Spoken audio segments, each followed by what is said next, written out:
एक रंगीन और खूबसूरत 3D कार्टून दुनिया में एक छोटा सा लड़का रहता था जिसका नाम कोडो था। कोडो एक गरीब मगर नहायत ज़हीन और बहादुर लड़का था।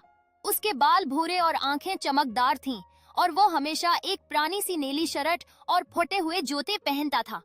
वो एक छोटे से गांव में रहता था जहाँ के घर मिट्टी के बने हुए थे और लोग सादा जिंदगी गुजारते थे।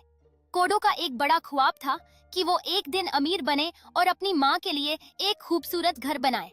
उसकी माँ बीमार रहती थी और कोडो दिन रात मेहनत करता ताकि उसके लिए 2 वक्त की रोटी का इंतजाम कर सके। वो कभी लकड़ियाँ काटता, कभी पानी भर कर लाता और कभी शहर जाकर मजदूरी करता। एक दिन कोडो जंगल की तरफ जा रहा था ताकि लकड़ियाँ जमा कर सके। वो जंगल आम नहीं था बल्कि डी कार्टून दुनिया का एक जादुई जंगल था जहाँ दरखत बोलते थे और रोशनी चमकती रहती थी। अचानक कोडो को एक अजीब सी आवाज सुनाई दी, कोडो कोडो। वह घबरा गया और इधर इधर देखने लगा, लेकिन वहां कोई नजर नहीं आया। फिर उसकी नजर एक चमकते हुए नीले पत्थर पर पड़ी जो एक दरखत के नीचे रखा था। जैसे ही उसने उसे उठाया, पूरा जंगल रोशनी से भर गया। अचानक उसके सामने एक छोटा सा जादुई किरदार जाहिर हुआ जिसका नाम ज़ेनो था।